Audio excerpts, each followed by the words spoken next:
Santai. Tak lah kurang lebih baru kita mulai. Nah, ya, no worries. Tunggu aja sampai 2 juta udah peserta. masuk semua juga. Kenapa? Sampai 2 juta peserta lah baru kita mulai. Kalau bisa 2,5 lah.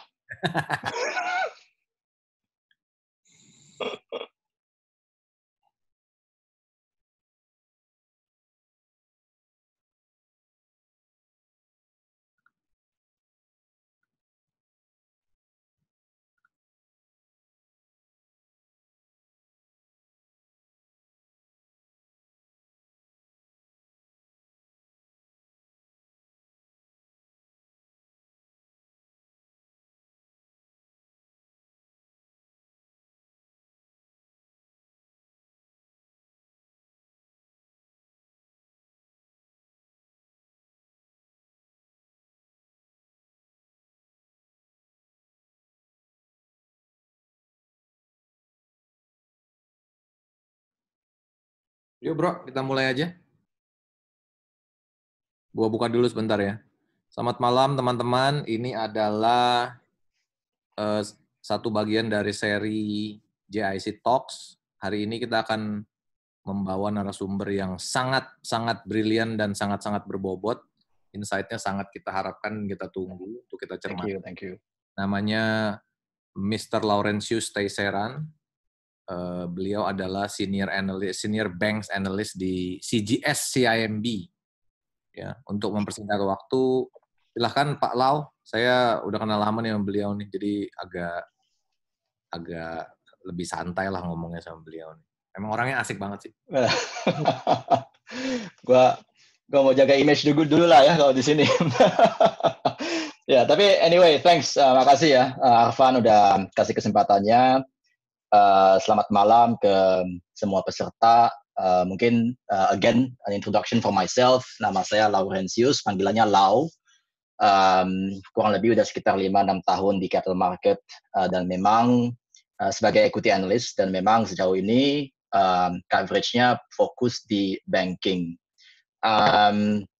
Dan mungkin saya akan mulai dengan membicarakan kurang lebih industrinya seperti apa, dan update-nya seperti apa sejauh ini, dan tentunya kita akan membicarakan mengenai kedepannya seperti apa, dan pastinya karena memang ini adalah forum investment ya, we gotta talk about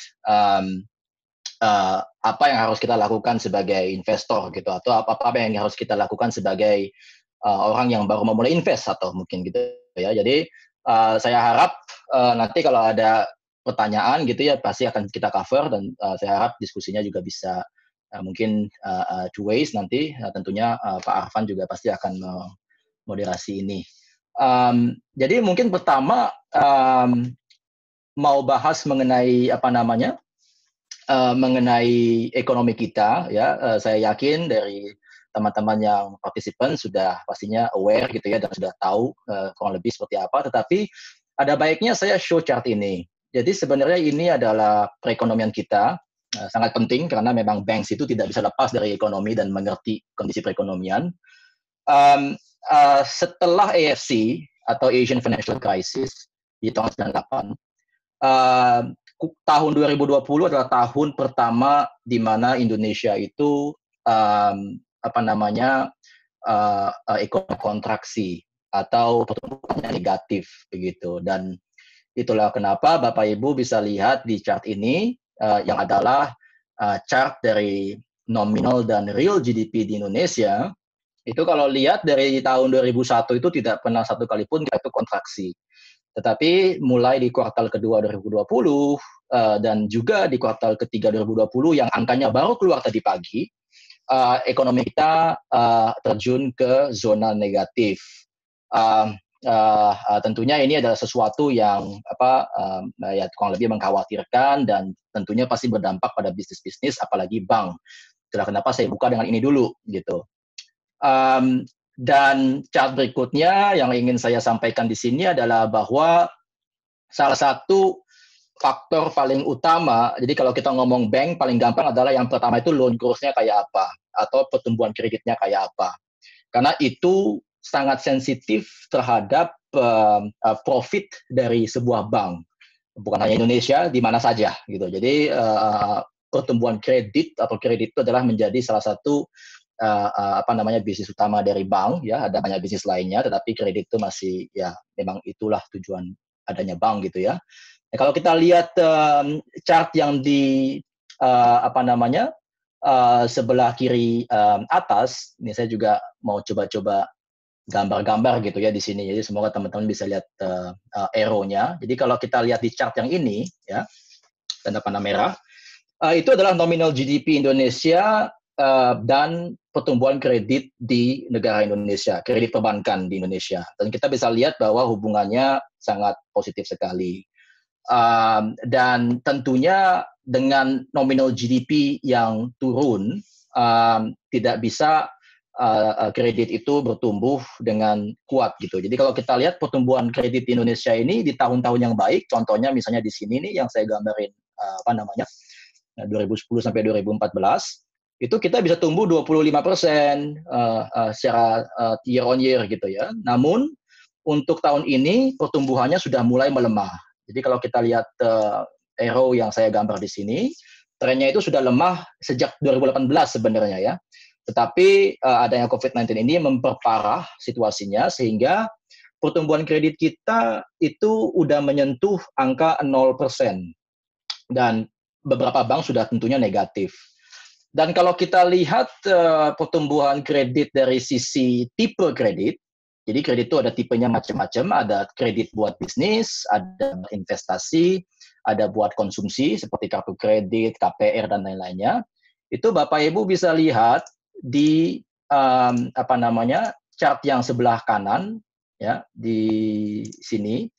Ini juga semuanya juga turun gitu. Jadi tidak ada pertumbuhan KPR, tidak ada working capital, tidak ada investment dan lain-lainnya. Nah, kalau misalnya chart yang di bawah kiri ini itu adalah chart yang menggambarkan pertumbuhan kredit dengan dua tipe bank yang berbeda. Yang satunya BUMN seperti BRI, Mandiri, dan BNI, dan BTN, dan yang tidak BUMN, yang non-BUMN kayak BCA misalnya ya. Non-BUMN itu digambarkan yang garis warna merah. Nah, ini interesting kalau kita lihat di 2016-17, itu pertumbuhan kredit yang non-BUMN itu lemah.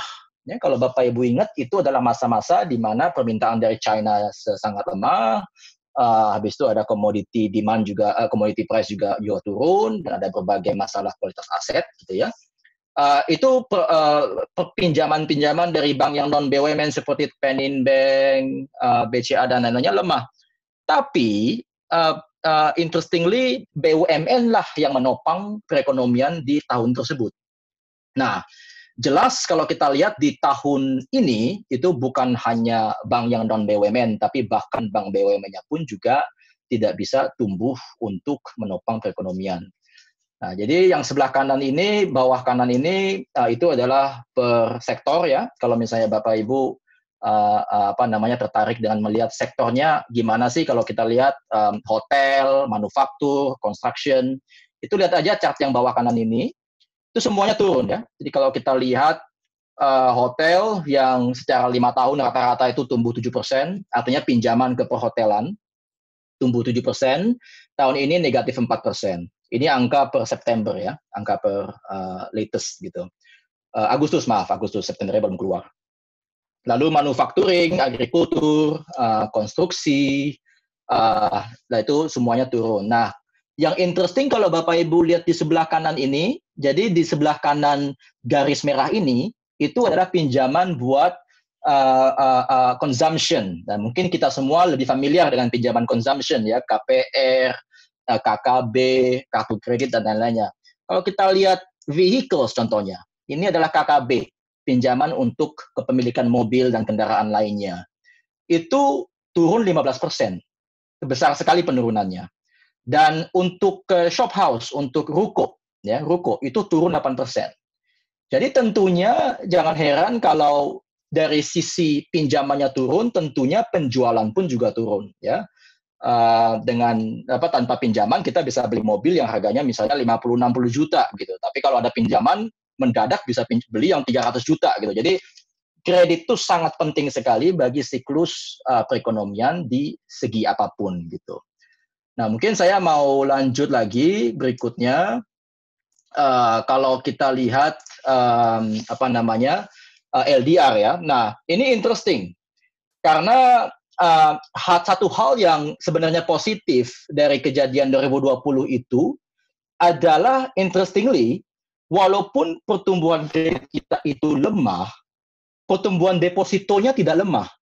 Gitu. Beda sama beberapa negara lain. Kita lihat pinjamannya turun 10%.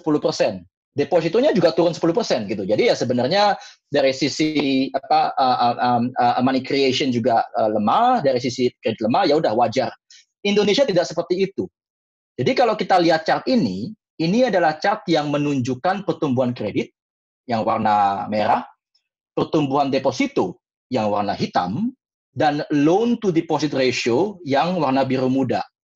Nah, kalau kita lihat, ini adalah fenomena yang cukup menarik tahun sekarang, di mana ada yang namanya divergence antara kedua elemen ini. Itulah yang menyebabkan LDR kita ini turun, ya. Kalau kita lihat chart kanan atas itu tadinya LDR kita itu dianggap kurang lebih sekitar 97-98%. Ya, dalam definisi perbankan itu adalah kondisi likuiditas yang cukup ketat. Artinya adalah yang mau minjem ada pun juga kita nggak bisa pinjemin orang duitnya nggak ada gitu. Nah, tetapi sekarang kita di kondisi di mana LDR itu sudah turun cukup tajam, ya, bukan hanya karena pinjamannya yang lemah, tetapi karena depositonya juga kencang gitu. Depositonya kencang kenapa? Itu kita bisa bahas nanti kalau ada yang mau tahu gitu ya, panjang sekali, itu ada teori ekonominya juga di situ. Tetapi yang jelas posisi LDR kita itu sekarang sudah cukup sigap apabila permintaan dan pemulihan perekonomian itu kembali. Gitu. Jangan salah, walaupun pemulihan ekonomi dan permintaan kredit itu kembali, belum tentu juga perbankan dalam kondisi yang sigap. Contohnya misalnya kalau LDR-nya 100%, alias hampir semua likuiditas deposito di perbankan sudah dipakai buat minjemin. Nah, besok-besok kalau tiba-tiba ada 2 juta umat gitu ya yang mau pinjem duit, ya belum tentu banknya bisa kasih.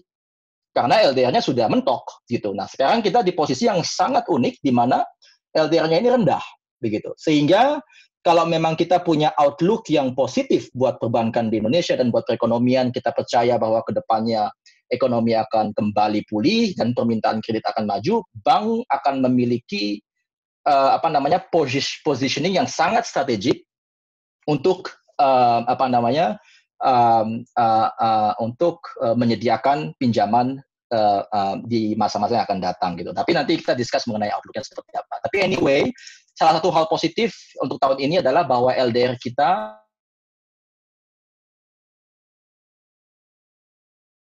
ya di tahun-tahun sebelumnya.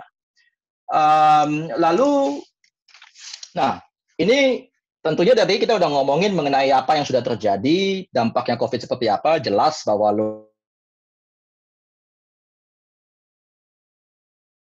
kita juga nggak mau kasih gitu kan, karena sangat hati-hati gitu. Appetite buat meminjamkannya tidak ada. Nah, yang interesting adalah apa yang sudah dilakukan oleh perbankan di Indonesia. Ya, tentunya ada banyak hal. Kalau kita lihat dari sisi fiskal, pemerintah sudah menyediakan berbagai stimulus ya untuk perbankan, subsidi ini, subsidi itu, subsidi bunga, penjaminan pinjaman gitu ya, ada semua di program PEN itu ya, di pemulihan ekonomi nasional. Dan lain-lainnya banyak. Tetapi yang paling interesting adalah tentang pinjaman yang direstrukturisasi.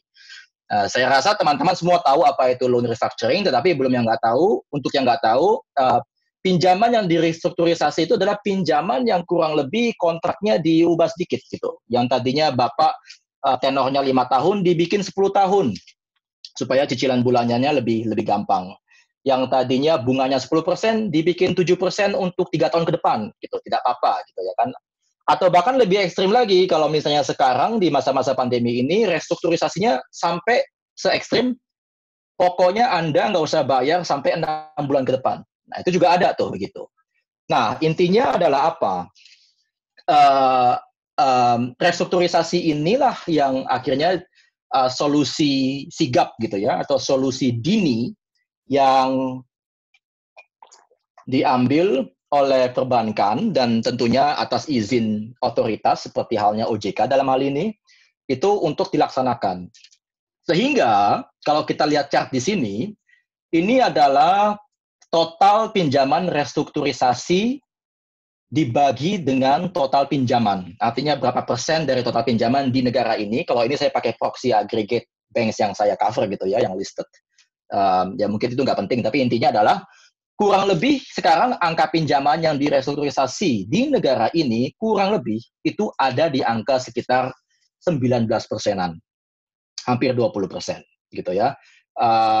Dan angka ini seperti apa kalau secara historis ya, ini sangat tinggi sekali memang gitu, karena kalau kita lihat historical ya, semua ini itu tidak pernah level di mana di atas 12% gitu. Bahkan 2010 sampai 2014 membaik, naik sedikit pun juga ke level 6%. Jadi loan restructuring ini adalah topik yang sangat menarik ya, karena pertanyaan berikutnya, restructuring ini kan ibarat seperti orang sakit dimasukin ke rumah sakit gitu kasarnya ya, dan harapannya adalah supaya beliau sembuh gitu. Nah ini juga sama. Pertanyaan berikutnya oleh investor biasanya adalah, ya restructuring-nya banyak segini, oke bagus. Yang sembuh berapa ke depannya? Dan yang mati berapa ke depannya? Nah itu menjadi pertanyaan utama untuk sektor perbankan gitu. Nah kalau kita lihat, nanti kita akan discuss itu juga ya. Tapi kalau kita lihat di sini, yang chart yang bawah ini adalah pinjaman restrukturisasi dari perbank gitu ya, perbank. Jadi kalau kita lihat semuanya naik, ya Mandiri naik, BCA naik, BRI naik, BNI naik, BTPS itu naiknya tinggi sekali dia, ya dari 0,6%-an menjadi sangat tinggi sekali 48%, karena memang 98% dari pinjamannya dia 100% bahkan gitu ya, itu adalah ke mikro dan semuanya di restructure gitu, karena BTPS itu ya bisnis modelnya mengharuskan dia merestructure banyak gitu ya. Nanti kalau ada yang interest silakan tanya untuk BTPS. Tapi intinya restructuring ini meningkat cukup tajam dan ini adalah hal yang perlu kita pantau di bulan-bulan atau kuartal-kuartal ke depannya. Nah, lalu restructuring itu menunda masalah atau apa nih? Enggak, kalau saya dibilang, wah ini banyak ya investor baik lokal maupun foreign juga mengatakan, "Lau, ini restructuring ini sama aja bom waktu," gitu. Nah, menurut saya tidak gitu. Itu sama aja kalau saya mengatakan kalau ada yang sakit masukin rumah sakit, apakah itu bom waktu? Pasti mati orangnya? Enggak gitu. Jawabannya adalah tidak. Kita harus optimistis gitu ya, bahwa restructuring itu bukanlah bom waktu. Restructuring adalah solusi paling sigap, semacam kayak UGD-nya gitu, ICU-nya untuk orang sakit gitu. As simple as that. Nah, jadi kalau kita lihat untuk mencegah adanya NPL yang berkelanjutan. Jadi kalau kita lihat chart ini yang kita bahas di sini itu adalah Van. Ya. Sorry, am I good with time atau should I accelerate a bit? Good. Sampai besok gue tungguin, bro. Aduh, jangan. Oke, siap. Alright, so okay. Ya, just checking aja sih. Thank you. Oke. Jadi chart yang berikutnya ini adalah NPL ratio, ya. Ini adalah, ya tadi saya bilang, ini adalah kematian yang mau dicegah, gitu. Makanya pinjamannya dimasukin ke ICU, gitu, di restructuring. Kalau kita lihat NPL ratio di Agustus 2020, ya, which is angka, sebentar. Ini kok hilang ininya sebentar. Oh, ini dia. Ya, jadi kalau misalnya kita lihat NPL ratio di sini, itu memang angkanya ada di 3,2%, ya, NPL ratio. Apakah itu angka yang dahsyat? Sebenarnya ya tidak, karena kalau kita lihat itu angkanya kurang lebih sama dengan 2016 peak-nya, bahkan lebih rendah dari pada saat GFC, gitu ya, NPL ratio-nya. Nah, kalau seandainya pemerintah tidak sigap, ya, dan OJK tidak cepat dalam merelaksasi ketentuan-ketentuan yang bank harus jalani pada saat mereka melakukan restructuring, NPL ratio-nya itu udah tidak mungkin 3,2% lagi di bulan Agustus ini ya, Bapak Ibu. Jadi NPL ratio-nya ini mungkin bisa langsung ke 8-10%. gitu. Jadi sejauh ini pinjaman-pinjaman restrukturisasi ini sudah dengan sangat baik mencegah meledaknya kematian kredit gitu. Kalau orang biasanya ngomongin kasus COVID dan fatality rate-nya berapa, ya ini sama aja. Cuman bedanya ini bukan ngomongin manusianya, ini kita ngomongin uang di negara ini gitu ya kan, atau investment di negara ini seperti apa. Nah, kalau kita lihat yang kanan juga interesting. Jadi kalau kita lihat kanan, perkembangan NPL ratio juga naik, tapi memang dapat dikendalikan gitu ya di semua segmen. Untuk working capital itu naik ke 4%, untuk investment itu naik ke 3%, dan yang paling menarik, kalau Bapak Ibu lihat sektor consumer, itu bertahun-tahun lamanya NPL ratio-nya ini sangat stabil. Ya, jadi kalau kita lihat consumer ya, yang kartu kredit, KPR, dan lain-lainnya, itu dari tahun 2011, bahkan commodity crash di tahun 2014-15, di mana pinjaman-pinjaman yang investasi working capital naik, consumer tidak naik. Tetapi sangat interesting bahwa akhirnya ya consumer ya kena juga gitu ya sekarang gitu. Jadi jelas bahwa krisis ini juga memang dampaknya itu across segment, bahkan across institutions gitu. Di sebelah kanan, kiri bawah di sini itu adalah NPL ratio untuk consumer ya, karena ini tahun pertama di mana crampling up gitu. Untuk KKB naik, untuk KPR naik, tapi masih oke. Yang naik itu apartemen sama ruko. Ya, jadi apartemen NPL-nya itu naik ke 2,8%-an dan ruko juga naik ke 6,2%-an. Nah, tentunya ini adalah sesuatu yang dilihat sama bank, gitu ya. Jadi tidak serta-merta kalau misalnya besok ada vaksin atau ada bagus gitu-gitu, bank langsung, oh yaudah bagus, kita pinjemin aja lagi gitu. Enggak, pasti mereka juga harus memantau pertumbuhan atau progres dari segmen-segmennya. Ya. Consumption loan, itu ya kurang lebih profilnya seperti ini sekarang gitu ya. Dan di kanan bawah ini adalah chart yang menunjukkan NPL ratio per banknya gitu. Nanti kita bisa bahas secara terpisah kalau emang ada yang mau menanyakan. Nah, jadi untuk banks jadinya apa nih? Kita udah ngomongin loan-nya jelek, kita udah ngomongin loan restructuring-nya tinggi dan lain-lainnya. Nah, apa yang terjadi untuk banks? Banks itu sebenarnya gampang-gampang aja kalau kita mau lihat secara garis besarnya gitu ya. Yang butuh kita lihat, yang pertama tentunya adalah loan growth. Yang kedua itu adalah NIM, ya, net interest margin. Yang ketiga adalah biaya provisi. Ini adalah 3 elemen yang paling sensitif untuk net profitnya sebuah bank. Ya, tapi kan ada OPEX, ada non-interest income, ada fee income, ada ini. Betul, semuanya juga iya. Tapi yang 3 paling sensitif adalah 3 ini. Nah, sehingga di sini yang ingin saya tunjukkan adalah progres dari NIM-nya itu langsung babak belur. Ya, kalau lihat di panah yang saya tunjukin di sini, itu langsung turun banyak. Ya, turun banyak karena beberapa hal. Yang satu, ada kenaikan NPL tadi. NPL artinya kredit macet. Kalau macet ya nggak bayar bunga lagi, ya interest income-nya turun.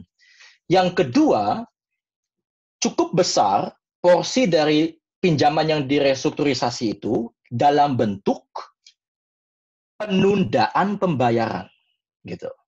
Dan beberapa bank itu tidak meng-account interest income secara accrual, tetapi secara cash basis. Jadi secara otomatis kalau misalnya saya tidak menerima pembayaran, saya tunda customer saya punya pembayaran, saya tidak menerimanya selama 6 hari ke depan, ya interest income saya, pendapatan bunga saya ya tidak ada, gitu. Nah, itulah yang menyebabkan penurunan yang cukup tajam. Tetapi Bapak Ibu juga harus ingat bahwa NIM itu turun itu bukan hal baru sebenarnya buat Indonesia. Kita udah tahu 5 tahun terakhir NIM tidak ada setahun pun yang meningkat, gitu. Jadi sebenarnya memang NIM Indonesia itu memang ketinggian, ya mungkin kalau baca koran semuanya udah tahu lah ini diomonginnya NIM gitu ya kalau misalnya di Indonesia ketinggian. Tapi memang COVID-19 ini dalam tanda kutip mempercepat proses normalisasinya, gitu. Jadi pada akhirnya kan supply demand sama market mechanism ya gitu. Jadi NIM kena ya buat banks. Lalu yang kedua, elemen yang sangat signifikan itu adalah provisi. Ya, provisi itu intinya adalah ini aset kira-kira bakal rugi berapa. Nah, sebelum rugi kita cadangkan sebagai biaya.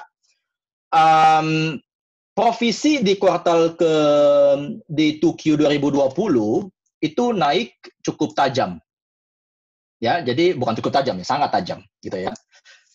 Dan inilah juga yang menyebabkan perbankan di Indonesia, dan naik tajam ini ya untuk antisipasi adanya NPL dari customer-customer itu gitu. Nah, jadi sehingga inilah yang menyebabkan adanya penurunan profit juga buat banks gitu ya. Nah, lalu pertanyaannya, sejauh ini bank udah kayak apa sih, Lau? Gitu ya kan, udah kuartal 1, 2, 3. BRI belum ya. BRI akan announce angka kuartal 3-nya itu tanggal 9 gitu. Jadi Senin depan ya kalau nggak salah, Senin atau Selasa gitu. Tapi hampir semua bank sudah, ada beberapa yang belum, tapi yang major-major itu sudah. Intinya adalah kalau kita lihat secara agregat, itu PPOP growth, ya, PPOP, pre-provision operating profit, atau laba operasional sebelum pencadangan, itu selalu positif ya kalau kita lihat, kecuali 2017, di mana memang sangat lemah sekali. Namun di kuartal 1, 2, 3, kuartal 2-nya ya cuma 0,8%, kuartal 3-nya negatif 4,5%. Jadi memang kita sudah menghadapi pelemahannya. Ini bukan hal yang sifatnya antisipatif lagi atau ditunggu-tunggu, enggak, sudah jelek gitu ya. Ya, nanti baru kita bakal ngomongin saatnya melihat ke depan gitu. Ini masih jangan jelek-jeleknya dulu gitu. Udah jelek ya pokoknya. Di sebelah kanan itu Bapak Ibu bisa lihat PPOP itu seperti apa bank-bank di Indonesia di Januari hingga September, dan kita bandingkan juga dengan rata-rata 3 tahun mereka seperti apa.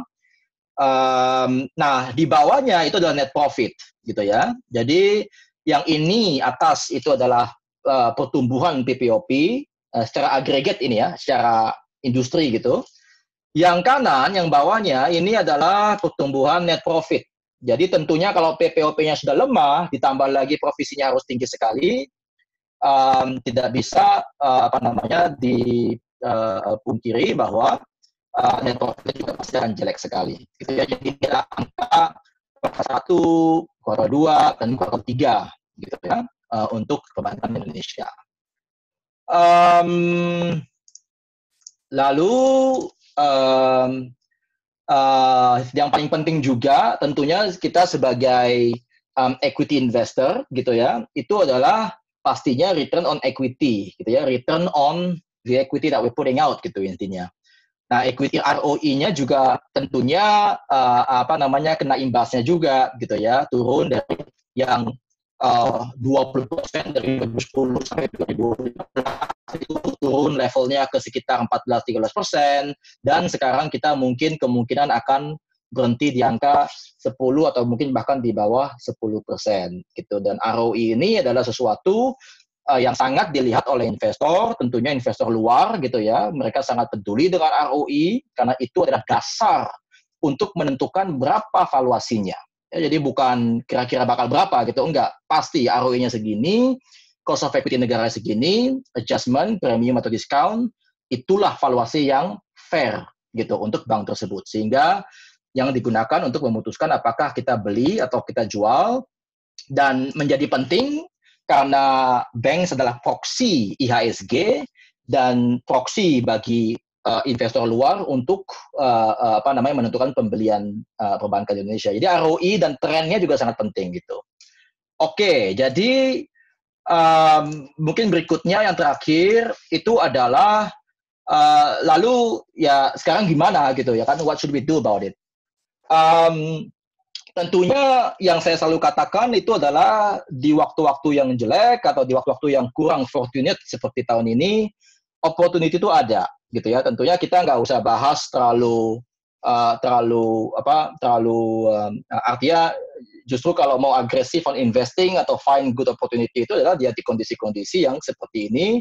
Kalau misalnya sahamnya udah mahal dan lain-lainnya ya sudah tidak perlu dibahas lagi, atau mungkin dibahasnya buat jualan gitu ya mungkin. Nah, in my view, perbankan di Indonesia ini sudah cukup menarik dari sisi valuasi gitu ya. Mungkin bukan hanya industri bank, tetapi banyak juga yang lainnya. apa namanya, resiko-resiko yang sepertinya bisa muncul atau yang bisa disebabkan oleh pelemahan ekonomi di perbankan sepertinya sudah diantisipasi dengan baik oleh pasar, diantisipasi dengan baik oleh manajemen perbankannya, dan analis seperti saya pun juga sudah kurang lebih bisa melihat kira-kira ibaratnya worst come to worst jadi kayak apa nih. Jadi it's already in the price. Nah, sekarang tinggal pertanyaannya, kalau murah bagus, tapi kalau murah dan murah selamanya ya nggak ada upside juga. Jadi yang kita mau adalah murah hari ini, dan ya semoga-moga 3 bulan atau 6 bulan atau 12 bulan ke depan sudah tidak murah lagi atau fair gitu kan. Nah, itu kita inginkan. Nah, jadi apa nih yang akan drive? Ya tentunya adalah pemulihan ekonomi. Jadi kalau kita lihat 2020 ini memang kuartal 2, 3 sudah sangat lemah. 4 juga kemungkinan ya tidak akan kuat-kuat banget, tetapi memang proyeksi-proyeksi ekonomis termasuk internally di CJCMB untuk 2021 itu kita mengekspektasikan ya 3, 4, 5% real GDP growth. Dengan inflasi yang kurang lebih broader inflation ya, bukan CPI tapi deflator, yang kurang lebih 1, 2, 3%, ya mungkin nominal GDP kita bisa menyentuh angka sekitar 5-6%. Nah, sekarang mungkin teman-teman bertanya, urusannya apa nih nominal GDP kok diomongin juga? Karena loan growth atau pertumbuhan kredit itu korelasinya sangat kuat dengan pertumbuhan GDP nominal, bukan real. Semua sebenarnya nominal gitu ya di kita semua gitu. Pada saat kita bahas teman-teman misalnya yang kerja, bahas gaji yang nominal gitu, atau bahas pinjaman kredit ya sebenarnya nominal. Nah, biasanya pertumbuhan kredit itu, ini ya bisa dilihat jurnalnya banyak ya, secara akademisi terbukti dan secara teori juga ya, memang itu. Biasanya pertumbuhan kredit itu dilihat sebagai multiplier dari nominal GDP. Maksudnya apa? Kalau nominal GDP-nya misalnya 5 atau 6%, multipliernya 1,1, artinya adalah pertumbuhan kreditnya biasanya kalau nominalnya 5 atau 6%, mungkin sekitar 6 atau 7% misalnya, atau 6,5-7%, kurang lebih seperti itu. Nah, di masa-masa krisis seperti ini, biasanya multipliernya below par, atau di bawah nominal GDP-nya. Jadi kalau nominal GDP-nya 6%-an, mungkin GDP loan growth-nya itu kurang lebih sekitar 5 atau 4%. Dan seperti tadi yang Bapak Ibu udah lihat di chart sebelumnya, jangan kaget kalau memang bank-bank BUMN itu akan kecenderungannya di atas sistem. Jadi kalau pertumbuhan kredit di Indonesia itu adalah 4 atau 5%, biasanya BUMN-nya itu di angka 6-7% gitu. Jadi ada semacam bukan keharusan ya, tapi memang kemampuan untuk tumbuh lebih kencang daripada yang non BUMN. Tapi intinya adalah apa? Intinya adalah dengan asumsi ekonomi bisa 4-5%, nominal 6%, ya harusnya pertumbuhan kredit juga bisa membaik. Untuk akhir tahun ini mungkin kredit di angka 0% secara sistem gitu ya. Tadi aja di bulan Agustus saja udah 0,6 gitu. Jadi bahkan bisa negatif gitu ya di akhir tahun ini. Tahun depan mungkin bisa ke angka 5, 6, 7%-an gitu, atau bahkan lebih tergantung dengan kekuatan pemulihannya. Nah, itu untuk kredit. Lalu kalau kita ngomongin NIM yang kedua, akan ada dua force yang cukup kuat sebenarnya. Yang pertama itu adalah bahwa penundaan-penundaan yang dilakukan tahun ini, kalau misalnya sebagian besar dari mereka bisa pulih gitu ya di entah bulan Maret tahun depan atau di bulan Juni tahun depan, intinya adalah apapun yang tidak dibukukan sebagai profit tahun ini akan menjadi profit tahun depan. Nah, itu adalah salah satu alasan kenapa akan terjadi recovery. Nah, saya nggak berani bilang V-shape ya, karena belum tentu V-shape. Mungkin seperti lambangnya Nike gitu ya. Jadi naik, tapi ya naiknya ya Nike kayak gini gitu. Agak diagonal ke sono gitu. Nah, tapi intinya adalah ada itu. Lalu yang terakhir tentunya adalah tentang credit cost tadi yang kita bahas. Nah, credit cost ini outlook-nya seperti apa? Kalau kita ngobrol sama bank atau kalau kita ngobrol sama itu, ya tentunya dengan adanya perbaikan atau pemulihan ekonomi seperti ini, credit cost-nya tidak akan setinggi 2020 gitu. Untuk mengatakan credit cost-nya akan rendah mungkin terlalu agresif, tetapi tidak akan setinggi 2020. Jadi secara net-net itu memang 2021 ini akan lebih baik daripada 2020, tetapi selebih baik apa? Nah, itu tergantung. Nah, bottom line-nya apa? Bottom line-nya apa adalah whatever sort of recovery atau perbaikan di 2021, saya rasa di valuasi-valuasi seperti ini perbankan itu akan mengalami akan bisa mendapatkan sedikit upside in term of shares atau share price-nya. Kalau lihat di chart yang saya tunjukkan di depan ini, itu yang bawah kiri dan kanan ya, yang kiri itu adalah price to book. Saya tidak menunjukkan PB-nya berapa, itu yang di bawah Bapak Ibu bisa lihat PB-nya sekarang itu berapa ya tradingnya yang di sini. Tetapi yang lebih menarik adalah jaraknya dari rata-rata 10 tahunnya kayak apa. Nah, ini unitnya adalah standar deviasi gitu. Jadi lihat misalnya BNI itu 2 standar deviasi di bawah. Mandiri 1 standar deviasi di bawah gitu ya. Hampir semuanya ya beberapa standar deviasi di bawah gitu. Dan market cap to loan juga sama. Ya, market cap to loan kalau kita lihat ini ada banyak bank-bank berkualitas gitu ya yang trading jauh di bawah gitu. Jadi adanya positif catalyst dengan perbaikan-perbaikan yang slowly but sure gitu ya, hopefully di tahun 2021 itu bisa membantu share price-nya banks untuk kembali naik ke atas. Kalau mungkin terakhir kalau misalnya ditanya 2021 akan makanya akan kembali ke level 2019 nggak? Sepertinya tidak. Tapi bagaimanapun juga ya recovery lebih baik daripada nothing at all gitu. So I guess I'll just stop for here at the moment. Nanti kalau ada Q&A, feel free to do so. Ya, thank you bro. Pertanyaannya udah banyak banget nih. Pertanyaan. Oh gitu ya. Ya. Pertanyaan pemanasan nih bro. Nanti ada pertanyaan yang paling hot. Waduh.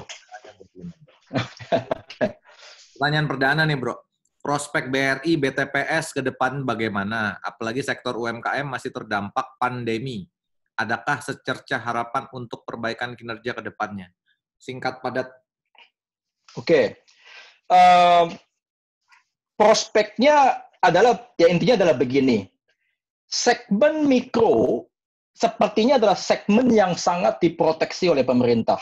Gitu. Jadi secara publikasi atau secara kalau kita lihat di news gitu ya, membantu usaha bawah, menengah dan lain-lainnya gitu. Jadi dari segi dibantu ya supportnya relatively jauh lebih besar daripada segmen-segmen yang lainnya bisa dikatakan gitu. Tapi kalau dari sisi prospek, saya rasa untuk segmen ini itu pada akhirnya kan kembali lagi ya ke profitnya seperti apa atau ROI-nya seperti apa. Menuju tahun 2021, saya rasa untuk BRI dan BTPS mungkin akan ada kesulitan untuk mengembalikan net interest margin, which is adalah kekuatan utama BRI ya, di mana NIM-nya itu jauh lebih tinggi dari bank-bank lainnya gitu, sehingga ROI-nya bisa crazy 17-18% juga gitu, yang lainnya kan 12-13% ROI. Nah, NIM-nya ini untuk dikembalikan ke atas ini cukup sulit gitu. Jadi saya rasa itu adalah tantangannya buat BRI dan juga BTPS, dan juga terutama untuk BRI yang ingin saya ketahui juga lebih interestingly bagaimana sikap pemerintah dalam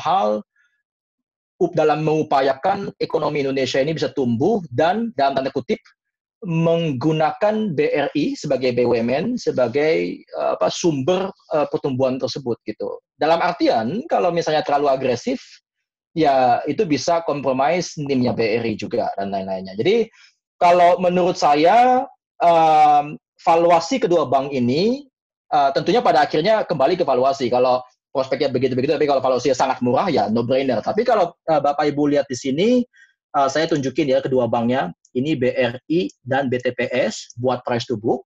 Ini adalah BRI dan BTPS buat market cap to loan. Mereka berada di valuasi yang tidak jauh dengan rata-rata, gitu. Jadi saya tidak melihat kedua bank ini sebagai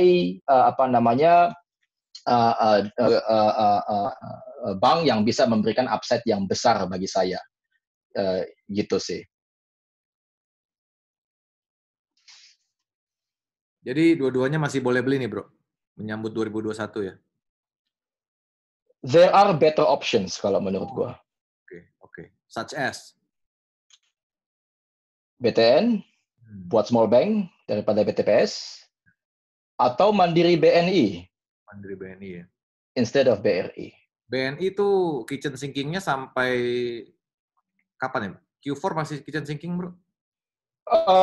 Q4 itu akan masih sifatnya bukan kitchen sinking lagi. Artinya adalah Q4 itu akan tetap tinggi, tetapi tidak akan setinggi kuartal ketiga. Namun yang paling penting adalah orang udah tahu, gitu ya kan. That's the very important. Makanya I wrote a note on DNI punya results.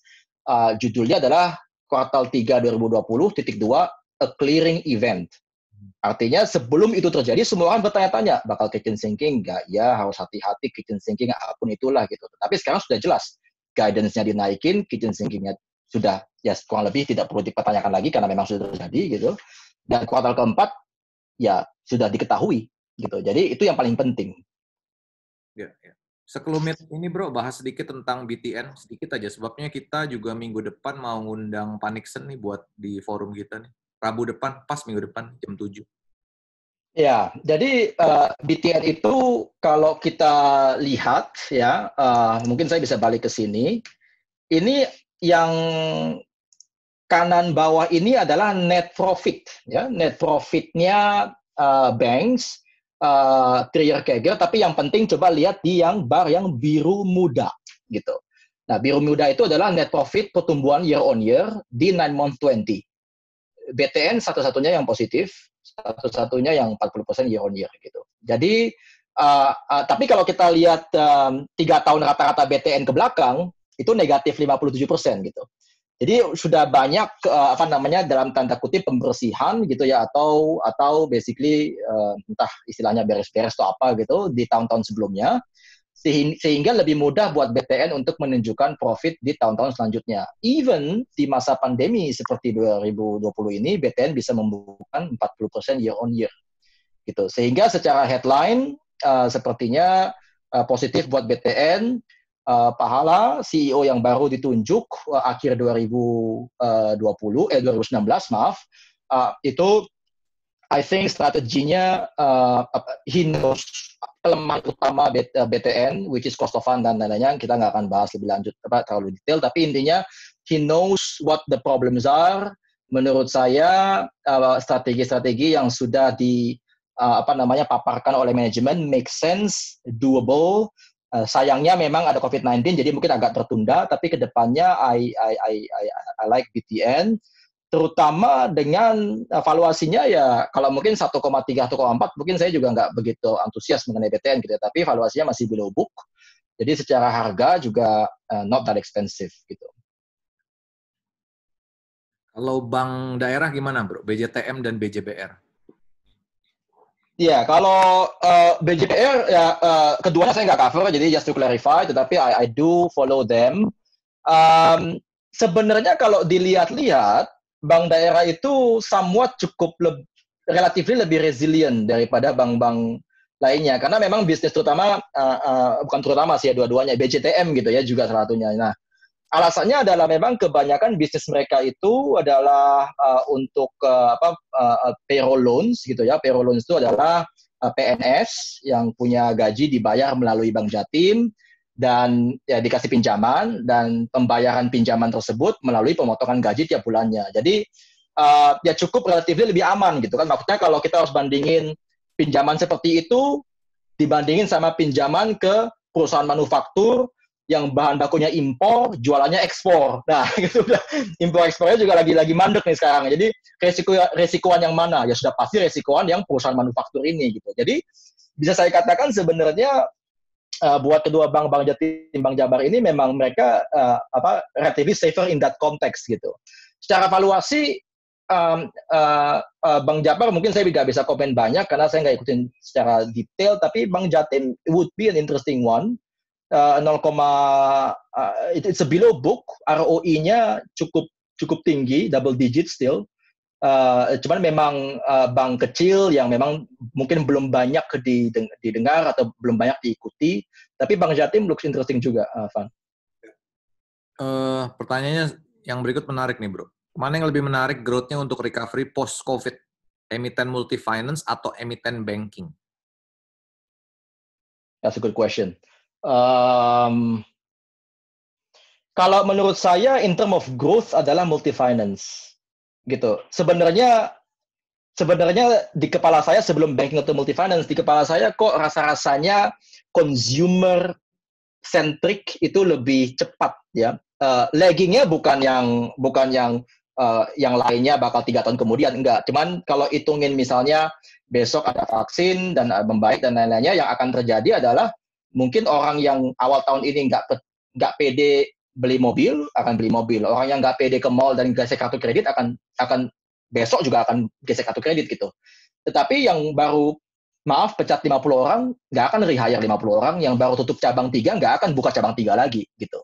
Jadi kok di kepala saya kok mikirnya adalah mikro, beda lagi ya, mikro nanti kita bisa bahas. Tapi kalau misalnya harus perbankan yang memang komposisinya 50% korporasi, habis itu pinjaman medium yang memang sebelum memutuskan untuk ekspansi itu harus pikir baik-baik banget gitu. Tapi kalau misalnya Januari awal saya mau beli mobil, terus habis itu ada COVID jadi takut dipecat gitu kan ya gitu ya. Jadi nggak mau dulu, tapi besok sudah aman gitu.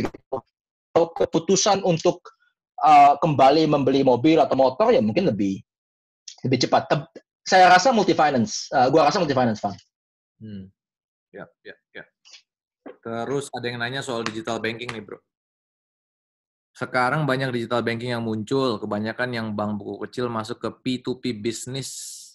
Dibahas sedikit soal digital banking kali, Bro. Is it the future? Apakah ya BCA aja udah mau jadi digital, udah sedikit demi sedikit masuk ke digital banking. Gimana tuh, Bro, digital banking? Ya, jadi digital banking itu it literally can be another 3 hours topic gitu ya kalau mau dibahas semuanya gitu. Tapi in net yang kita harus lihat adalah digital ini pada akhirnya akan makan ke segmen lini apa sih? Contoh, taruh uang di Investri, dapat 13-15%, bisa berisiko bisa berisiko bagi bank yang depositonya sangat dependen dengan time deposito berjangka. Daripada dapat 9% di bank ini, mendingan Investri misalnya. That's one form of digital. Ini gue ngomongin semua ya, karena ada payment, ada P2P, ada macam-macam, ada wealth management, ada macam-macam insurance, tech gitu ya dan lainnya. Nah, deposito misalnya bisa ke sana. Nah, pinjaman juga tadi pertanyaannya, apakah working capital loan yang disediakan oleh berbagai P2P ini bisa memakan bisnisnya perbankan. Even fee income yang tadinya kita bayar fee-nya melalui kartu kredit, kita gunakan kartu kredit kita gesek, sekarang pakai GoPay. Jadi otomatis fee-nya bank X atau bank B melalui kartu kredit yang saya pakai sudah nggak nongol lagi. Terakhir kali saya pakai CC mungkin udah lama gitu ya kan, mungkin sekarang udah GoPay gitu, udah lebih enak daripada OTP malah COVID gitu ya, takut juga gitu. Nah, jadi ada berbagai ya, jadi ada berbagai lini segmen. Nah, tapi yang kita harus perhatikan itu ya satu persatu. Jadi misalnya, kalau kita ngomongin mengenai P2P merebut pangsa pasar deposito, yang tadinya dapat 8% di bank ini, sekarang ke Investri dia. Itu mungkin beresiko untuk bank-bank yang memang franchise depositnya tidak baik. Jadi memang mereka sangat dependen dengan cuma hanya bunga kecil mereka turun dan mereka bakal ke sana. Tetapi untuk bank-bank yang lainnya, that's not it, gitu. Karena masih besar, kasa di Indonesia itu sifatnya hampir setengah dari total deposito, dan banyak dari deposito ini juga dari big businesses yang pada akhirnya ini semua ini tidak hanya sekedar menawarkan 12-11% interest rate gitu. Ini semua adalah cash management dan lain-lainnya. Yang terpenting adalah juga sebenarnya ini sebenarnya topik lain, tetapi income disparity sama wealth disparity di negara itu sangat menentukan bagaimana semua ini bisa play out. Contohnya adalah misalnya saya ambil contoh BTPN punya Genius misalnya, DigiBank punya DBS punya DigiBank. Tapi kalau yang punya uang itu adalah konglo-konglo gitu ya, yang nggak peduli Genius bagaimana dan satu orang punya 500 miliar, ya bagi sebuah bank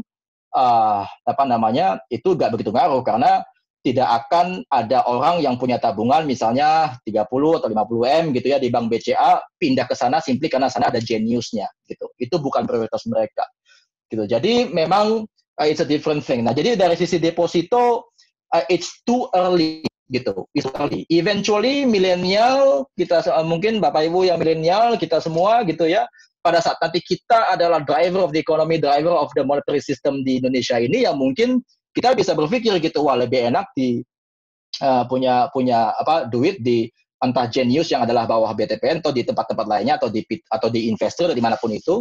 Tapi for now belum gitu. Nah kalau misalnya untuk pinjaman korporasi di Indonesia ini masih sangat besar sekali gitu ya. Pinjaman korporasi hitungan 100 miliar ke atas gitu ya, atau 200 miliar ya, mungkin komersial ya, medium komersial itu masih sangat besar sekali. Itu kurang lebih sekitar 70% atau 75% dari total loan. Bukan 50%-an dari total loan. Habis itu ada mikro, habis itu baru ada consumer. Sedangkan loan size yang di-cater oleh P2P lenders dan lain-lainnya itu typically adalah working capital loans. Jadi menurut saya, I think the banks itu masih bisa comment the whole business on the loan side gitu. Nah, untuk perihal fee income ya, kartu kredit gua turun nih ya kan fee income-nya, sekarang malah mereka selalu pakai GoPay. Nah, tapi bank sudah dengan baik cope up gitu ya, dan juga bekerja sama dengan ini. Contohnya adalah sekarang kalau Bapak Ibu top up GoPay misalnya pakai BCA Klik, itu BCA-nya dapat fee income tuh setiap kali top up gitu ya. Jadi pada akhirnya menurut saya bank sama tech development itu eventually is going to coexist gitu. Tetapi perkembangan tech ya, fintech maupun entah itu payment atau lending atau apapun bisa mempercepat konsolidasi perbankan di Indonesia. Sedikit background, kita sempat punya 200 bank di 20 tahun lalu. Setelah AFC mengerucut jadi cuma hanya 115 bank.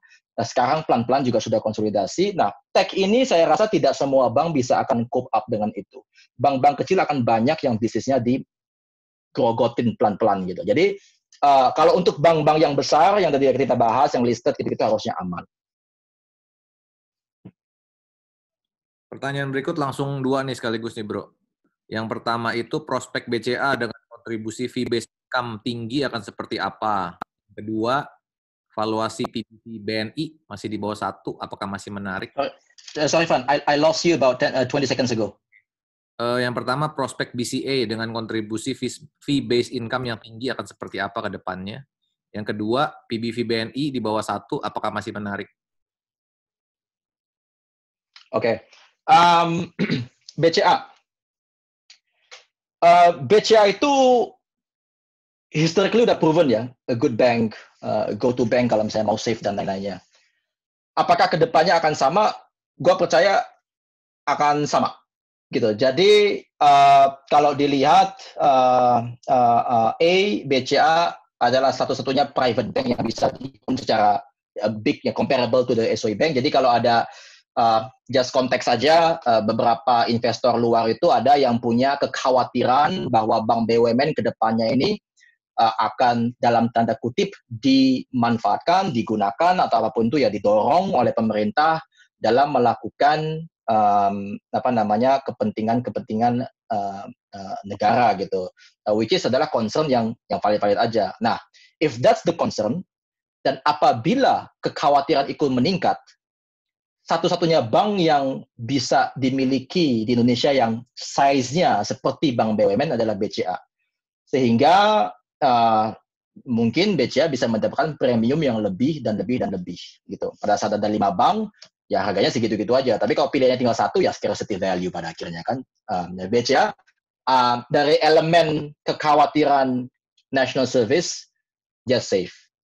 Yang kedua, dari elemen fee income, which is the main question tadi, BCA itu sebagai private bank itu mempunyai kemampuan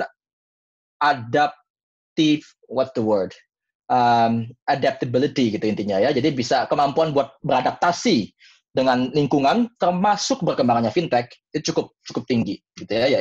Ya the family backing map gitu ya kan, basically kayak Jarum misalnya, itu tentunya punya exposure ke real estate, punya exposure ke fintech juga, dan punya investment di mana-mana. Mereka dengan cepat bisa beradaptasi gitu. Contohnya kalau saya ingat ya, untuk top up GoPay, atau mungkin bahkan sampai sekarang gitu ya, yang langsung di aplikasi GoPay-nya itu baru one click-nya BCA gitu ya kan. Jadi kan itu udah dari tahun lalu gitu, is no thing. Jadi mereka cukup cepat ya. Jadi menurut saya BCA itu punya kemampuan beradaptasi yang cukup baik gitu ya. Jadi untuk fee income dan lain-lainnya mereka superior. Dan yang terpenting adalah kasa franchise-nya, dan mungkin ini sebenarnya dasar dari banking. Kunci dari banking menurut saya pada akhirnya adalah komponen biaya. Dan untuk banks, biayanya itu bukan terigu atau apapun, tapi biayanya itu adalah biaya dananya. Nah, seperti contoh, BRI NIM-nya tinggi, BCA NIM-nya juga tinggi. Tetapi BRI NIM-nya tinggi karena bunga pinjamannya tinggi. BCA NIM-nya tinggi karena bunga dananya murah. Nah, kira-kira mana yang lebih sustainable ke depannya kalau ekonomi lemah? Apakah bunga yang tadi kita kasih ke konsumer turunnya lebih cepat atau dananya? Ya tentunya yang bunga tinggi inilah yang lebih tidak seresilient kalau NIM itu tinggi karena bunga dananya murah gitu. Nah, BCA punya strength itu. Sehingga kalau kita khawatir perekonomian ke depannya tidak naik cepat atau apapun itu, artinya kemampuan orang untuk bayar bunga itu juga tentunya tidak akan naik secepat yang kita itukan. Tetapi syukurnya BCA punya kemampuan untuk mengenerate NIM yang tinggi bukan dari bunga pinjaman, tetapi dari cost of fund-nya yang rendah. Dan itu adalah hal yang patut dihargai gitu dari BCA. Dan untuk sebuah bank berkompet untuk mendapatkan kasa franchise atau franchise deposit yang baik sehingga cost of fund-nya bisa serendah BCA, itu bukan hitungan 1-2 hari, itu bahkan bukan hitungan 3-4 tahun gitu ya. It's a long journey. So that's the big value of BCA. Satu caveat dari BCA, atau satu hal yang tentunya nggak semuanya indah dan positif ya, tapi satu hal yang perlu diingat adalah, dan ini mungkin teman-teman bisa analisa sendiri, adalah selama ini belum ada krisis yang benar-benar kenanya itu on the core. Ibaratnya kayak BCA itu kan banyak di kota besar gitu ya, di Jakarta, di Surabaya, di kota-kota utama gitu, di kota-kota besar, dan middle affluent adalah target customer-nya umumnya yang punya KPR, yang punya ini. Mereka bukan orang yang nakal, dan mereka bukan artinya adalah pembayaran kreditnya suka macet, itu enggak, sudah dianalisa dengan baik. Tapi kalau buka restoran kemarin dan tiba-tiba karena COVID-19 nggak bisa bayar, ya gimana? Nah, intinya adalah COVID-19 ini memang gede dampaknya di kota-kota ini gitu, dan gede dampaknya di mungkin ya BCA, mana 30% dari pinjamannya itu adalah ke segmen-segmen yang middle affluent customer ya, baik kartu kreditnya, baik KPR-nya, baik KKB-nya, ya mungkin harus sangat berhati-hati. Nah, itu adalah satu caveatnya di BCA gitu ya. Lalu pertanyaan yang berikutnya BNI ya, apa ya? Oke. Potong, maaf. Ada pertanyaan soal BCA nih tambahan. Gimana cara target price untuk growth seperti BCA yang secara valuasi udah relatif mahal? Mungkin simpelnya, apakah PBV-nya BCA yang mahal ini will sustain? Oke. Jawabannya adalah it will sustain and it may be higher. Gitu. Sekarang bagi kita mahalnya BCA adalah 4 kali. I wouldn't surprise kalau kita ketemu lagi in whatever years, definisi mahal kita adalah 6 kali buat BCA gitu. Karena lagi-lagi pada akhirnya adalah it's all about scarcity gitu. Dan alasan kenapa BTPS contohnya gitu sebagai bank yang bisnis modelnya sangat unik, sangat baik juga, di dunia nggak ada 70 bank kayak BTPS gitu. Jadi di saat ada investor yang ingin mempunyai exposure, first of all di dunia tidak ada 30 negara kayak Indonesia di mana demografinya seperti ini, di mana penetrasi pinjaman masih rendah sehingga ruang buat pertumbuhan itu kencang. Itu adalah level pertama. Jadi ibaratnya kalau kita cari rumah, kompleknya itu perumahannya itu udah bagus gitu. Nah, di dalam perumahan yang bagus dan prospeknya bagus itu, rumah yang bagusnya nggak ada 100 gitu. Dari 100 rumah mungkin yang bagus banget ya ada 3 atau 2 atau 4. Nah, BCA itu kondisinya seperti itu. Tidak semua bank serta-merta bisa datang ke Indonesia ya, entah itu Sumitomo melalui BTPN pakai Genius, entah itu MUFG melalui Danaman pakai caranya mereka atau apapun itu yang mendadak bisa mendapatkan kunci dari ROI tinggi sebuah BCA yang adalah cost of fund-nya rendah. Gitu. Kalau misalnya ngakal-ngakalin OPEX-nya, tadi yang kerja ada 10, turunin jadi 5 pakai teknologi, itu mungkin bisa gitu dan lain-lainnya. Tapi untuk mendapatkan deposit franchise seperti halnya BCA dan ya mungkin kepanjangan kalau saya jelasin ini. Tapi intinya seperti itu is not easy. Jadi eventually pilihan good quality stock not just in Indonesia tetapi around the world bisa semakin shrinking. Saya masih bisa melihat BCA sebagai that one stock yang have a very strong quality gitu. Jadi harga ya pada akhirnya mencerminkan itu. Jadi kalau suatu hari bank BCA ini for sale nih, foreign rebutan ya bro ya? For M&A nih? Definitely. Definitely. Oke. Sebelum ke pertanyaan paling hot nih, ada 2 pertanyaan paling hot ternyata. Kalau ini pertanyaan dari ini nih bro, seseorang di hatiku nih bro. Berat kan? Pertanyaannya gitu. Belakangan kan banyak M&A action, bank-bank besar beli bank-bank yang lebih kecil, BCA beli yang lebih kecil, Bank Mega beli bank yang lebih kecil dan segalanya. Pertanyaannya, apakah all these smaller banks will add value dan apakah kedepannya memberikan value accretion yang beli banknya? Okay, that's a good question. Pada dasarnya mungkin saya begini dulu. Semakin hari, semakin tahun. Is that even a word? Semakin lama gitu ya, semakin lama. Di Indonesia ini yang namanya bisnis bank itu requirement-nya makin galak gitu. Kalau boleh saya share sedikit gitu ya gambaran gitu. Where is that? Nah, contohnya inilah misalnya. ROI kita itu dari tahun 2010 itu turunnya cukup tajam gitu ya hingga ya akhirnya nggak bisa balik-balik lagi. Salah satu alasannya itu adalah karena banks itu harus menjaga capital yang cukup tinggi. Jumlah equity kalau misalnya Anda mau bikin bisnis bank itu nggak bisa tuh 50 juta buka bank gitu ya. Harus sekian ratus miliar dan lain-lainnya. Dan makin tahun itu makin tinggi dan requirement secara internasional maupun dalam negeri untuk memiliki sebuah bank itu juga semakin tinggi. Sehingga banyak bank-bank kecil, ingat Indonesia 100 bank lebih di negara ini ya, banyak bank-bank kecil yang tidak bisa cope up dengan requirement yang semakin lama semakin tinggi itu. Sehingga even sebelum COVID pun juga ya banyak bank-bank kecil ini yang for sale gitu in a way.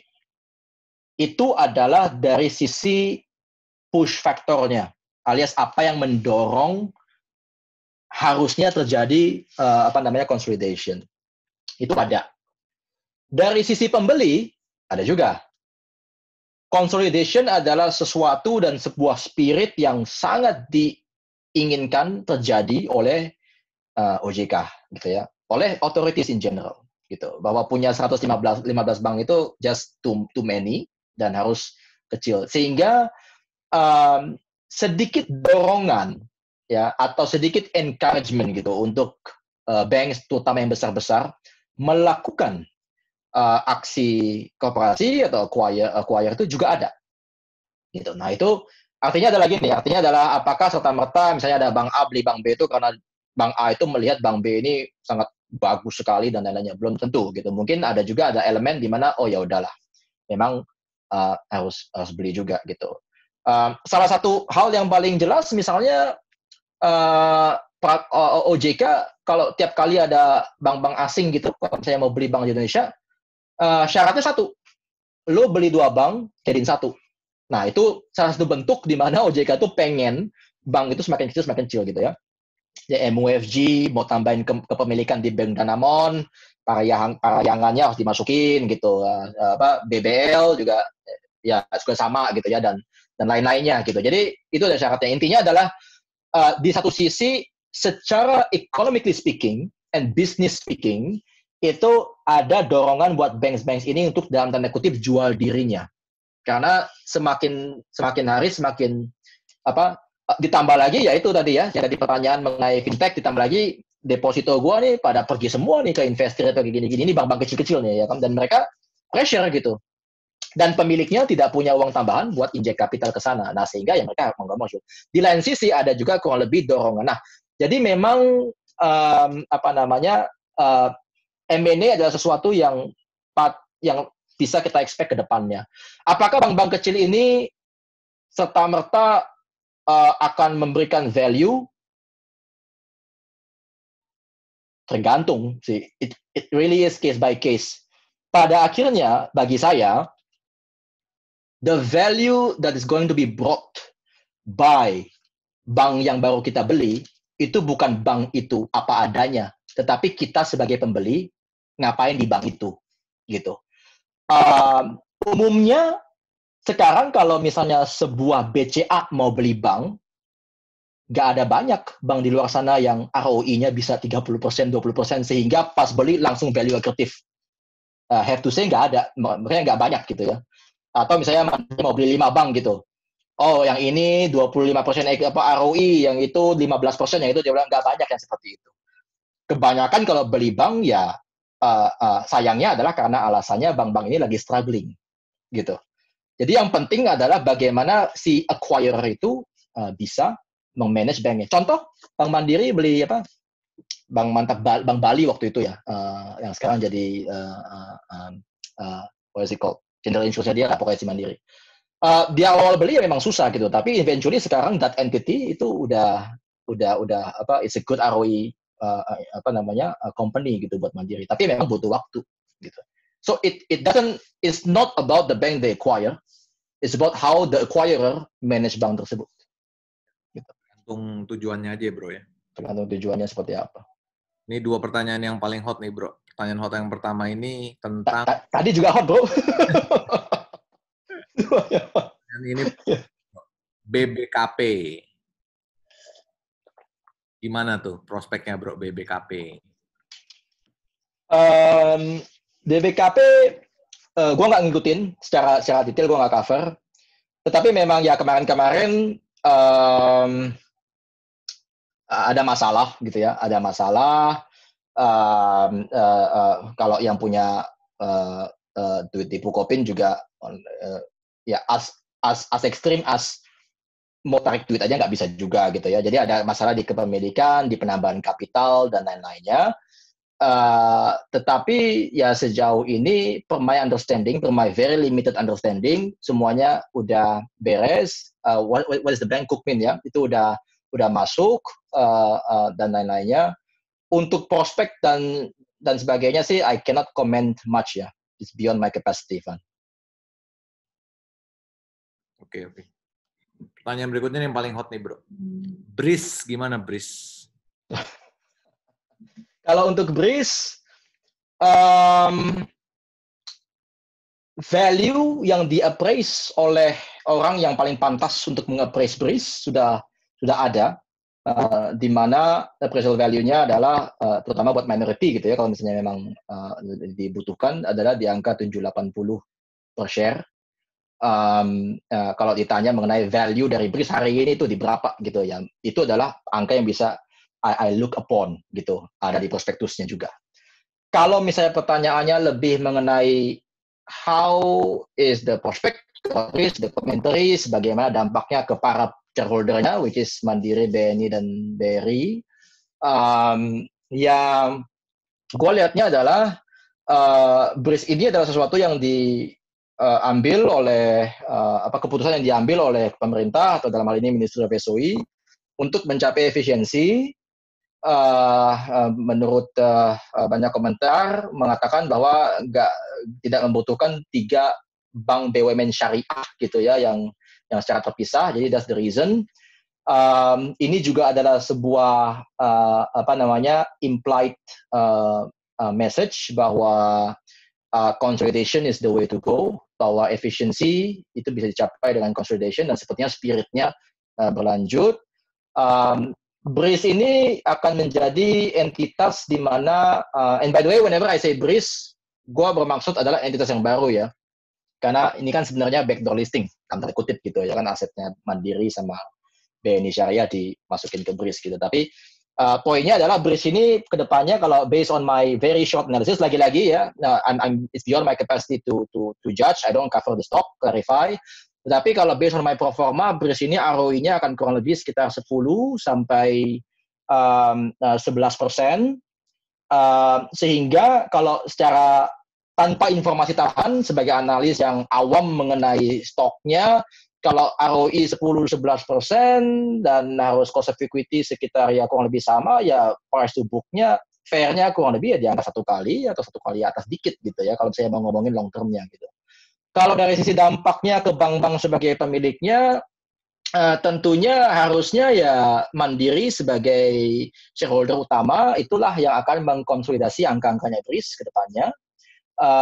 Dan di awal-awal mungkin negatif dulu gitu. Tentu ntar hitungan goodwill dan lain-lainnya itu pasti ada, tapi di awal-awalnya Mandiri Syariah tanpa merger ini itu ROI-nya sudah yang paling tinggi di angka 13, 14, 15%.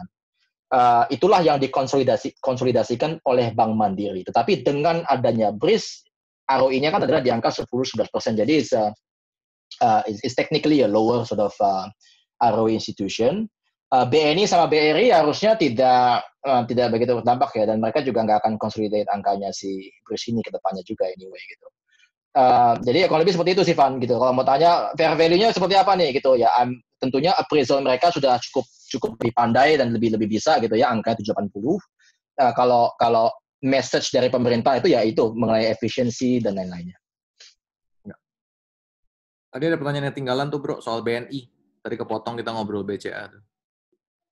Ya, menurut saya BNI itu apakah masih menarik? Jawabannya menarik gitu. Jawabannya menarik. Kalau kita lihat valuasinya sudah clear dari segi kalau kita lihat chart ini gitu ya, dari sisi jaraknya BNI dari rata-rata 10 tahun itu udah yang paling kanan ibaratnya gitu.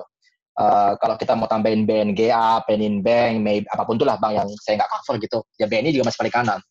Jadi BNI ini di level yang mau ngomongin resikonya kayak apa dan lain-lainnya pun juga mau kemana valuasinya gitu. Apakah mau ke 3 standar deviasi di bawah gitu. Jadi ya ngomongin downside dulu gitu ya. Sebelum kita ngomongin dan berawang-awang mengenai upside itu berapa, kita ngomongin downside-nya dulu aja. Seenggaknya downside-nya sudah check box. Oke, valuasinya sudah murah, dan paling kanan gitu ya kalau dari sisi standard deviation. Nah, below book itu juga menurut gue menarik. BNI kalau misalnya di analisa gue untuk di normalized level, itu ROI-nya bisa di angka 12-13%-an gitu. Sehingga technically speaking sebenarnya kalau kita tidak meng-apply subjective discount per premium ke dalam valuation-nya, kurang lebih BNI ini sebenarnya deserve 1,1 kali price to book gitu. Dan menurut gua ya itu adalah upside yang cukup besar dari level 0,7 saat ini gitu ya. Katalisnya apa ya macam-macam gitu. Jadi ya ekonomi recover juga adalah salah satunya gitu. Jadi I think BNI is an attractive stock at below book, and upside-nya itu quite ample, I would say. Terus ada pertanyaan lagi nih, Bro. Bagaimana prospek BJBR di mana ada isu ya, gue juga belum pernah dengar nih isunya nih. Isu akan menjadi holding syariah bank daerah. Have you heard? Gue juga baru dengar gitu. Oke. Bahas BJBR-nya aja kali. Tadi udah dibahas ya. Iya. Wah, cannot comment sih kalau itu sih. Ya. Ya tapi holding syariah bank daerah ya masukin holding bareng aja sama BRIS Mandiri BNI itu. Bener itu ya. Gue jujur belum dengar details mengenai ini ya. Tapi tentunya mau ngomongin outlook-nya juga akan sangat blur sekali gitu karena detailnya juga belum ada gitu kan how it will be gitu. Next ini nih bro, kan lu tadi baru keluarin juga soal Penin dan dia one of the least bank dari sedikit banks yang year on year-nya positif ya net profit. Ya relatively much better dari yang lainnya. Gimana tuh bro Panin Bank? Mungkin juga dengan in related to Panin Life. Kalau menurut gue Penin Life-nya gue tidak mengikuti, tetapi tentunya gampangnya adalah kalau ada M&A talk gitu ya on this too, memang Penin Life yang lebih make sense. Kalau memang itu adalah approach-nya gitu. Tapi untuk Penin Bank sendiri, I don't generally speculate apakah akan ada omongan mengenai M&A di sebuah bank. Tetapi that aside, menurut gue Penin Bank itu bank yang menarik. Dalam artian begini, yang pertama secara fundamental dulu deh. I think this bank itu bisa generate safely 8-10% ROI ke depannya. Mungkin dia bukan bank yang deserve 1 kali price to book. Tetapi definitely 0,4 kali price to book itu very much on the low side gitu. Jadi I would put for Penin itu adalah 0,6-0,7 kali price to book based on fundamental alone. Gue nggak ngomongin besok bakal dibeli, gue nggak ngomongin apa-apalah gitu ya, yang sifatnya tebak-tebakan gitu. Yang pasti-pasti aja, angkanya ada dan valuasinya ada gitu kan. Jadi Penin Bank menarik dari situ. Dan 0,4 ke 0,7 itu big upside.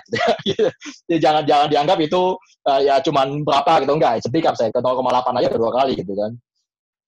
So it's a very interesting bank.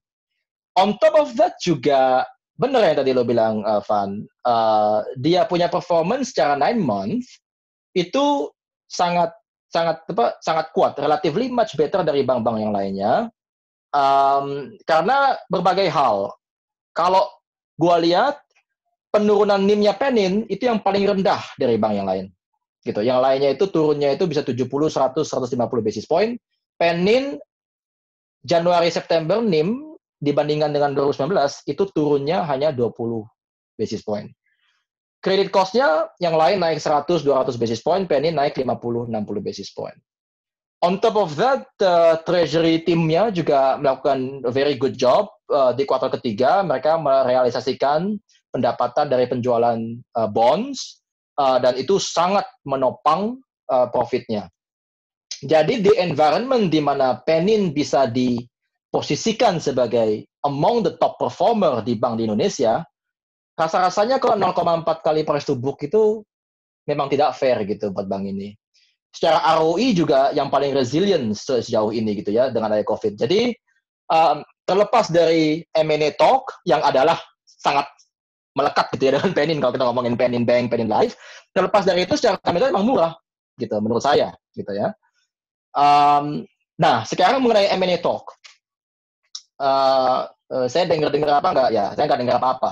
Tapi kita main logika aja. Daftar bank yang ingin membeli bank di Indonesia, bank di luar negeri gitu ya, yang ingin membeli bank di Indonesia itu cukup banyak. Yang terakhir, yang paling besar adalah BBL gitu ya. Alasannya kenapa sih mereka mau beli?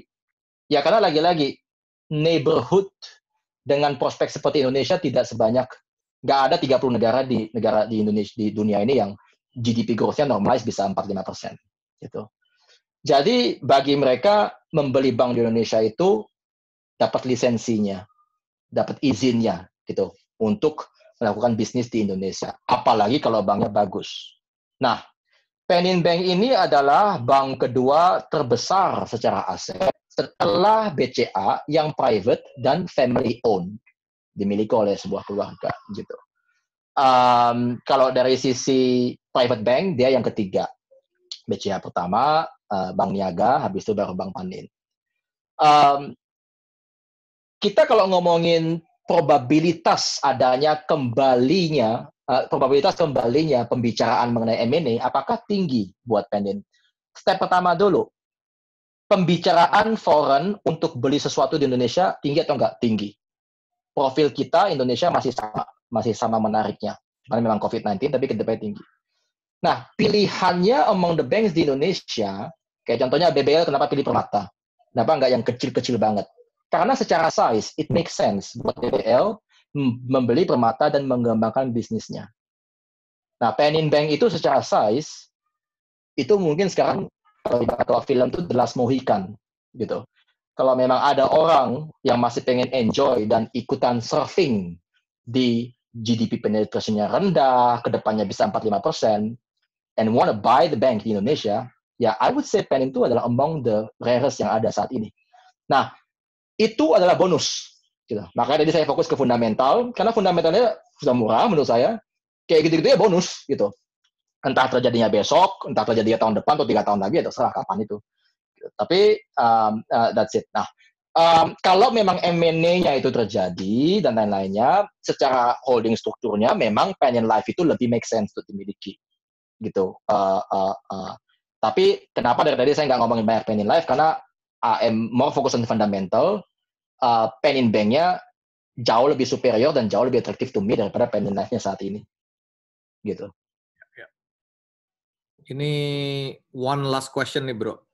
Panin versus Niaga, similar PBV. Panin. Lebih prefer Panin ya? Niaga masalah utamanya adalah nggak ada free float. Gitu. Jadi bahwa Niaga bagus itu bukan bahwa Niaga itu adalah suatu bank yang mau kita lihat gitu ya, mau kita dalami. Itu bukan hal-hal yang baru-baru ini gitu. Dari tahun 2016-17 dan sejak mereka sudah clean up balance sheet-nya gitu ya. Itu adalah bank yang memang oke gitu. Franchise-nya bagus ya. Jangan don't get me wrong gitu. I'm just saying that story-nya di Panin somewhat lebih seksi gitu. Karena ya lagi-lagi ya, murah is one thing. Yang kita nggak mau adalah murah for a long time gitu.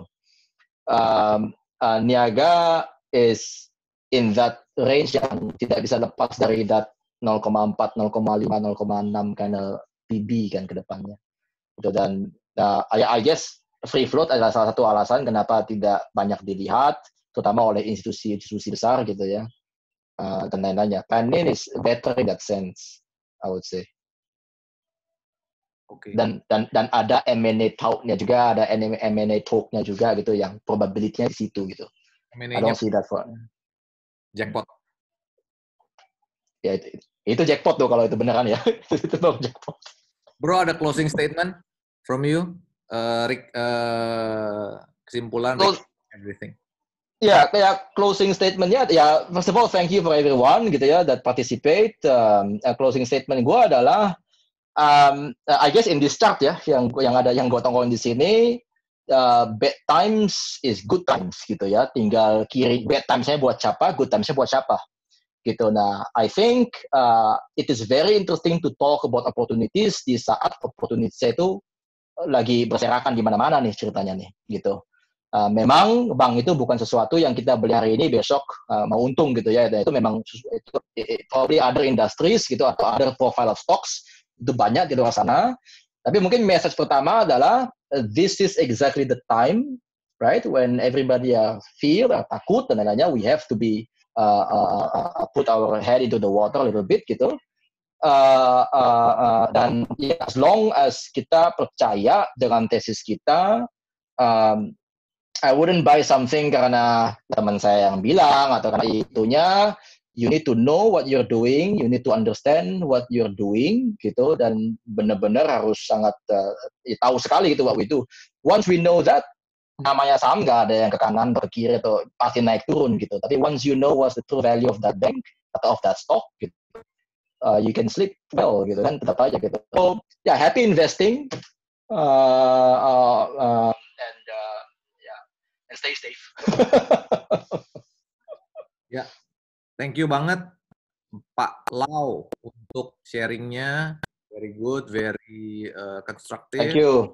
Ya, thank you juga buat teman-teman yang udah dengerin. Jangan lupa next week hari Rabu jam 7 kita akan undang CFO-nya Bank BTN, Pak Nixon. Pak Nixon ya. Ya. Mantap tuh. Mantap. Berikutnya kita mau coba Pay juga nih nanti. That's good. That's great. Juga banyak nih, Bro. Oke. Okay. Thank you very much. Thank you very much. Makasih semuanya. Makasih, Arfan. Thanks a lot. Thank you. Good night.